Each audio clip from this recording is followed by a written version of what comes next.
Mwanamapinduzi Saif al-Islam Gaddafi ambaye ni mtoto wa rais wa zamani wa Libya Muammar Gaddafi imeripotiwa ameuawa katika mji wa Zintan. Mtandao wa Africa News umeeleza kuwa maofisa usalama wa Libya wamethibitisha kutokea mauaji ya Saif jana Jumanne Februari 3 mwaka 2026. Mazingira ya kifo chake hayajatangazwa rasmi, lakini vyombo vya habari vya Libya vimeripoti kuwa inadaiwa aliuawa na watu wenye silaha nyumbani kwake. Mtoto huyo wa kiongozi huyo wa zamani alizaliwa Juni mwaka 1972.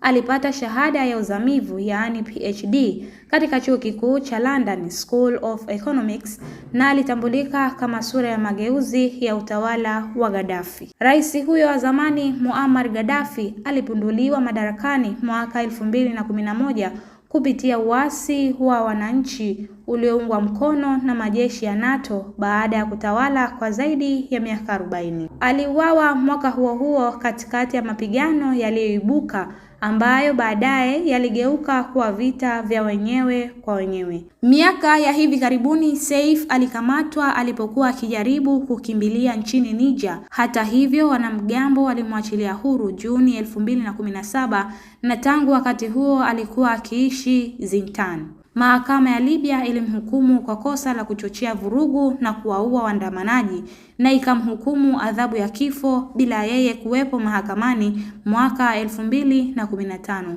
Pia Saif alikuwa anatafutwa na mahakama ya kimataifa ya uhalifu ICC kwa tuhuma za uhalifu dhidi ya binadamu zinazohusiana na uasi wa mwaka 2011.